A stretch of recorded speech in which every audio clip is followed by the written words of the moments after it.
Good morning students. Standard 6 part 7 जिसका शीर्षक है बहादुर बेटा।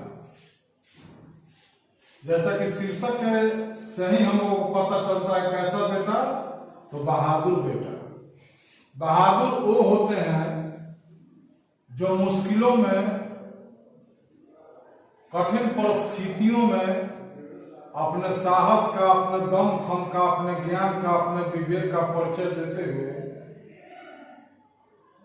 समाज को, परिवार को, देश को संभालने का और उस विषम परिस्थितियों से, समस्याओं से निकालने का काम कर। तो जैसा कि इस पाठ के शीर्षक को हमने बताया कि बहादुर बेटा, साहसी बेटा, इस पाठ में एक नाटक के माध्यम से आप लोगों को बाढ़, भूकंप, आंधी, तूफान और भूस्खलन आदि ऐसी आपदाएं हैं जिन पर हमारा कोई बस नहीं चलता। ये जब भी आती हैं, जान और माल का बड़ा नुकसान होता है। ऐसे समय में हमारा कर्तव्य है कि हम तन, मन, धन सब प्रकार से लोगों की सहायता करें और साहस से करें, दिमाग से करें, ना कि फिजूल में सिर्फ इधर से उधर दौड़ते रहे। उससे इन सारी समस्याओं का आप कुछ निदान नहीं निकाल पाइएगा। तो बहादुर बेटा नामक शीर्षक पाठ में हम लोगों को एक कहानी के नाटक के जरिए लेखक जी विष्णु प्रभाकर जी इसके लेखक हैं, आपदाओं के समय किस प्रकार हम लोग उसका सामना करेंगे, कैसे अपना और अपने समाज का, अपने पड़ोसी का, अपने परिवार का, अपने समाज का, सभी लोगों को सुरक्षा पहुंचाएंगे, एक नाटक के माध्यम से बताने का काम किया है। तो नाटक में सबसे पहले पात्र आते हैं। इसमें भी पात्र हैं। कौन कौन पात्र हैं भैया? तो देखिए, माँ है जो कि विधवा है, संदीप उनका बड़ा बेटा है, कुलदीप उनका छोटा बेटा है और मधुर नाम की एक बेटी है। तो संदीप और कुलदीप बड़े और छोटे बेटे हो गए, मधुर उनकी बेटी हो गई।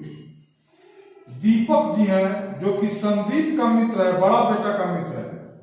निहारिका रेड क्रॉस की सदस्य, रेड क्रॉस आपके शहर में भी है, उसका शाखा आरा भोजपुर में रेड क्रॉस।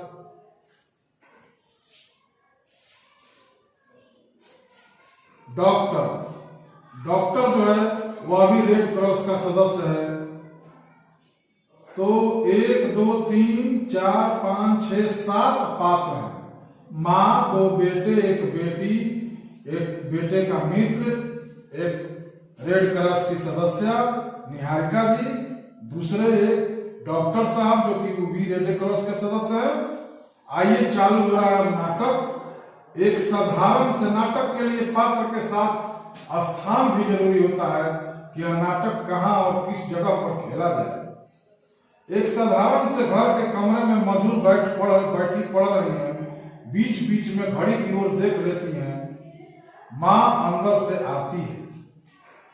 माँ, क्या बज गया मधुर? घड़ी की ओर देखकर, अरे 4 बजने वाले हैं और दोनों में से कोई नहीं आया। कौन नहीं आया? मधुर के दोनों भाई नहीं आए। मधुर, मैं भी यही सोच रही हूँ। संदीप भैया तो 12 बजे तक आ जाते थे और 2 बजे तक कुलदीप भी आ जाता था। आज न जाने दोनों कहाँ चले गए। तभी कुलदीप तेजी से भागता हुआ आता है। माँ और बेटी आपस में बात करें कि 4 बज गए माँ, इसके पहले ही रोज वो लोग आ जाते थे, आज क्या बात है वो लोग नहीं आए। तब तक कुलदीप दौड़ा हुआ आ जाए। कुलदीप, माँ तुमने सुना? तो माँ बोल रही है, कहाँ था तू? आज इतनी देर कैसे हो गई? कुलदीप, ओह बड़ी बुरी हालत है। माँ, किसकी बुरी हालत है? क्या हुआ? कुलदीप, बड़े जोर का तूफान आया है, नदियों में बाढ़ आ गई है, स्कूल में मास्टर जी कह रहे थे कि बाढ़ में गांव के गांव बह गए हैं, सैकड़ों आदमी मर गए हैं, जानवरों का तो कहना ही क्या, हजारों लोग बेघर हो गए हैं, चारों तरफ हाहाकार मचा है। मास्टर जी ने कहा कि हम लोगों को उनकी मदद करनी चाहिए, वहां जाना चाहिए, उन्हें कपड़े और पैसा देना चाहिए। माँ, हाँ, यह तो सबको करना ही चाहिए। कहाँ भेजना होगा सहायता के लिए पैसा और सामान?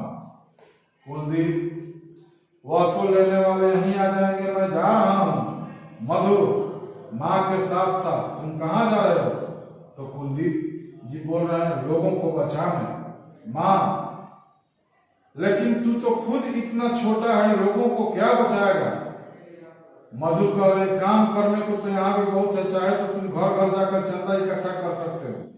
कुलदीप, तुनक करके यहाँ पे अर्थ लिखा हुआ है, कुछ नाराजगी और कुछ इनकार।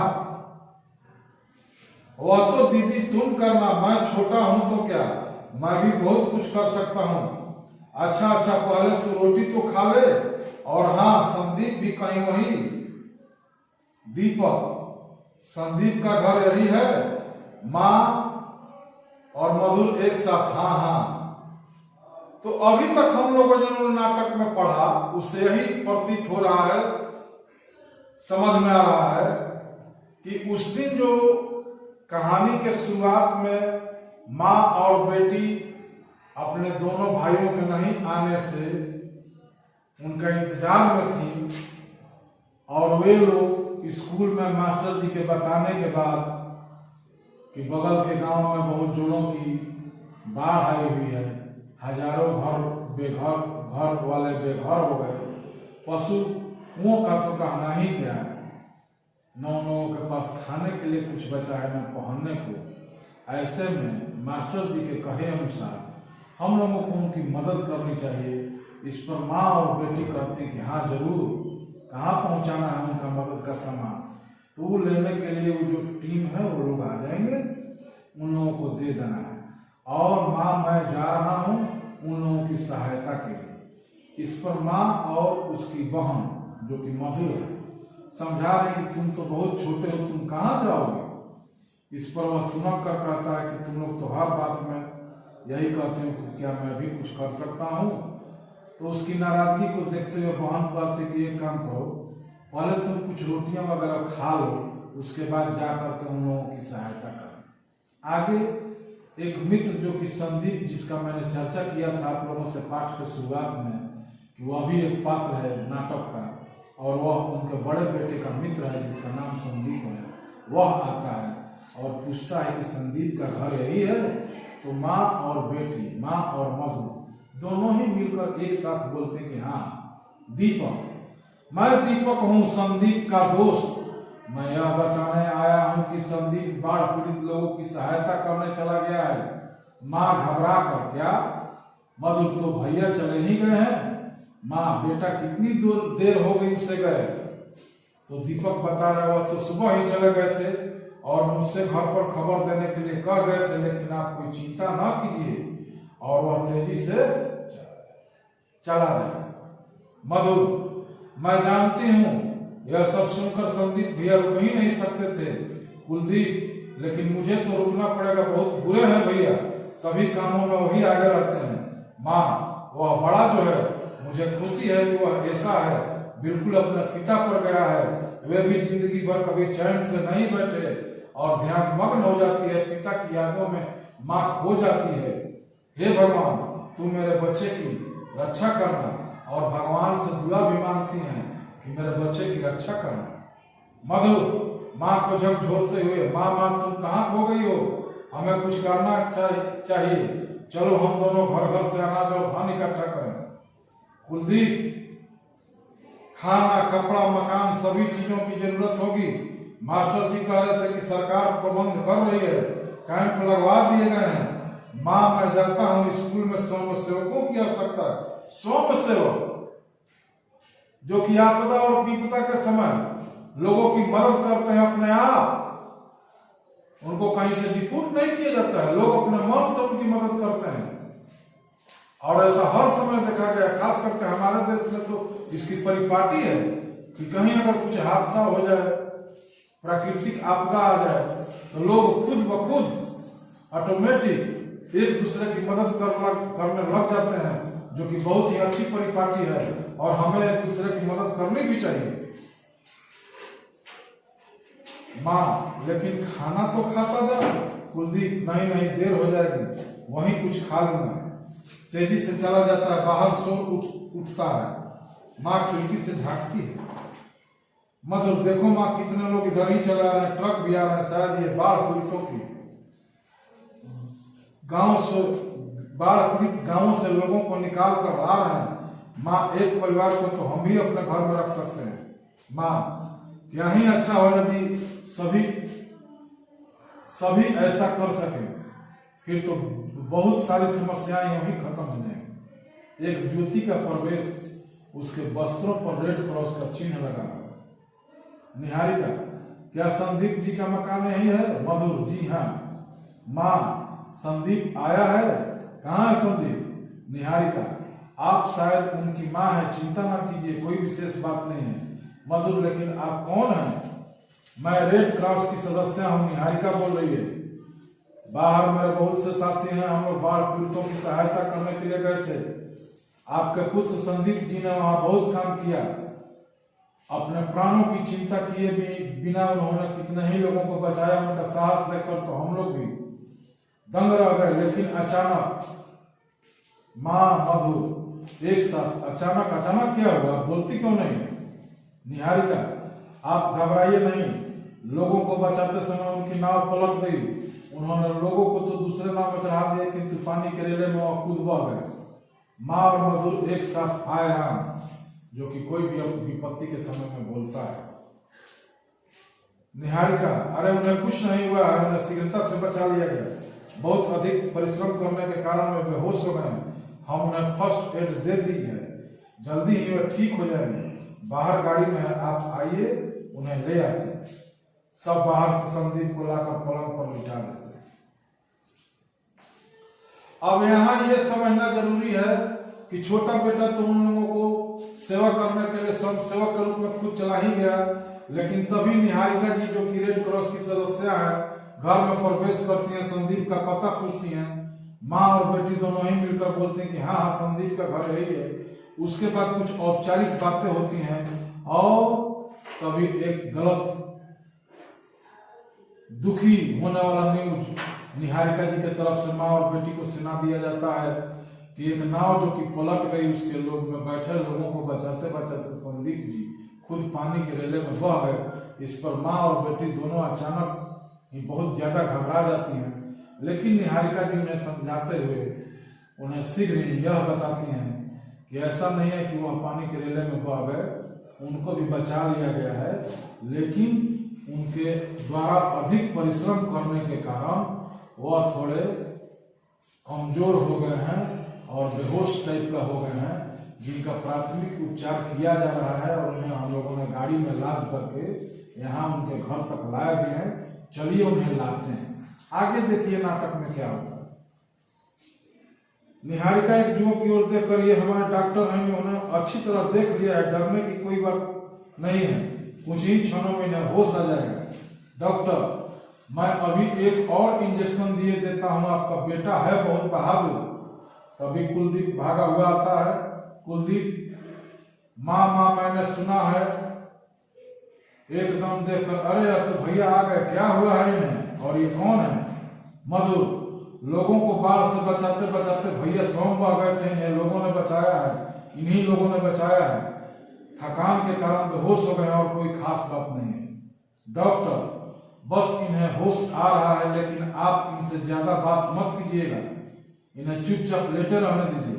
संदीप आंखें खोलते हुए, मैं कहाँ हूं? कोई भी जब बेहोश होता है, आंख खोलता है, तो उसका पहला क्वेश्चन यहाँ तो यही होता है कि मैं कहाँ हूं। निहारिका, आप अपने घर में हैं, अपनी माँ, बहन और भाई के पास। संदीप, ओह, मुझे तो इतना ही याद है कि जैसे मैं डूब गया हूं और फिर अंतरिक्ष से आकर कोई मुझे बचा रहा है। अंतरिक्ष का भी शब्दार्थ लिखे हुए है, आकाश का सबसे दूर का भाग। डॉक्टर, संदीप जी आप बोलिए नहीं, 1-2 दिन आराम कीजिए, माँ से हाथ जोड़कर, अच्छा अब हम लोगों को आज्ञा दीजिए। माँ नहीं नहीं, ऐसे नहीं, बिना कुछ खाए पिए आप नहीं जा सकते, आप लोगों की इतनी सेवा करते हैं, एक प्याला चाय तो पी ही सकते हैं। अंदर से मधुर और कुलदीप चाय नाश्ता लेकर आते हैं, सब चाय पीने लगते हैं। अनमोल बोल, विपत्ति में पड़े बिना सुख की महिमा समझ में नहीं आती। इस प्रकार से इस नाटक में कुलदीप विभागा हुआ आता है अपने भाई का समाचार सुन करके, लेकिन जो रेड क्रॉस की निहारिका जी है और रेड क्रॉस के जो डॉक्टर साहब हैं, उन लोगों ने संदीप को इलाज करके, सुई वगैरह दे करके, घर में समझा करके कि 1-2 दिन इनको सख्त आराम की जरूरत है, इनको कोई डिस्टर्ब नहीं करेगा, इनसे ज्यादा बातचीत नहीं करेगा। इस प्रकार से सब लोग निश्चिंत होते हैं। माँ और बेटी उन लोगों के लिए चाय पानी का व्यवस्था करते हैं, रेड क्रॉस की सदस्य के लिए, डॉक्टर के लिए, और उनको चाय और पानी करवाया जाता है। यहीं पर यह नाटक समाप्त होता है। लेकिन इस पाठ को पढ़ने के बाद आप लोगों को इस पाठ से क्या हासिल हुआ, 2 मिनट इस पर हम आप लोगों को पहले समझा देते हैं। ये तो नाटक है, इसको आप लोग बखूबी 2 बार और पढ़ लीजिएगा, पाठ की सारी बातें समझ में आ जाएंगी। इससे आप लोग क्वेश्चन का आंसर दे सकते हैं। लेकिन यह नाटक क्यों खेला गया, क्यों आपके पाठ में इसको शामिल किया गया, इस पर मैं 2 मिनट आप लोगों को समझा दूंगा। देखिए, भगवान न करे किसी भी देश पर, किसी भी राज्य पर कोई प्राकृतिक विपदा आए, लेकिन यह भी एक कड़वा सत्य है कि हम ही लोगों की गलती के कारण, ज्यादातर मनुष्यों की गलती के कारण, प्रकृति से छेड़छाड़ के कारण बाढ़, भूकंप, महामारी, नाना प्रकार के भयंकर रोग और अन्य सारी विपदाएं आती हैं, जिनको हम लोग सदियों से झेलते आ रहे हैं, और आगे भी जो भी विपत्ति आएगा उसको बहादुरी के साथ झेलेंगे, एक दूसरे का साथ देते हुए, निभाते हुए झेलेंगे। इस पाठ का नियत यही है। अभी आप लोगों ने कोरोना में देखा होगा, इतनी बड़ी महामारी, आज तक इस धरती ने ऐसी महामारी नहीं देखी। बाढ़ भी देखा था, आगलगी भी हर साल होता है अलग अलग गांवों में, अलग अलग प्रकार के रोगों को भी देखा था, अलग अलग प्रकार की प्राकृतिक विपदाओं को भी देखा था, भूकंप, वो पहाड़ी क्षेत्र में होने वाला भूस्खलन। लेकिन कोरोना के जैसा बीमारी आज तक इस पूरे विश्व ने नहीं देखी।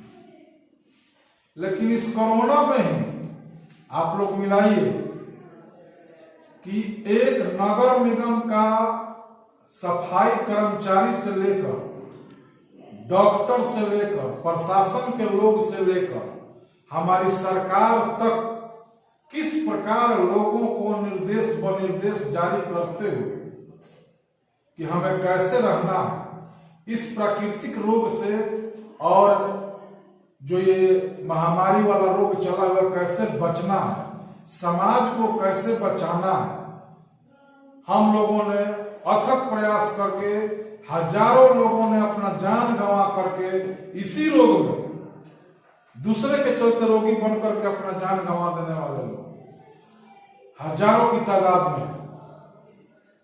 लेकिन किसी ने हार नहीं मानी, सबने अपना अपना बखूबी ड्यूटी किया और अपने परिवार सहित समाज को और देश को बचाया। तो आगे भी आप लोगों से इस पाठ के आधार पर हम एक लाइन में यही इतना समझाएंगे कि अगर कभी हमारे देश पर किसी भी प्रकार की प्राकृतिक विपदा, मनुष्य जनित विपदा आ जाए, तो धैर्य और साहस के साथ हमें अपना हिम्मत नहीं खोते हुए उसका सामना करना है और अपने समाज को और देश को बचाना है। धन्यवाद। इसका शब्दार्थ और मुहावरा भी आप लोग देख लीजिएगा। धन्यवाद।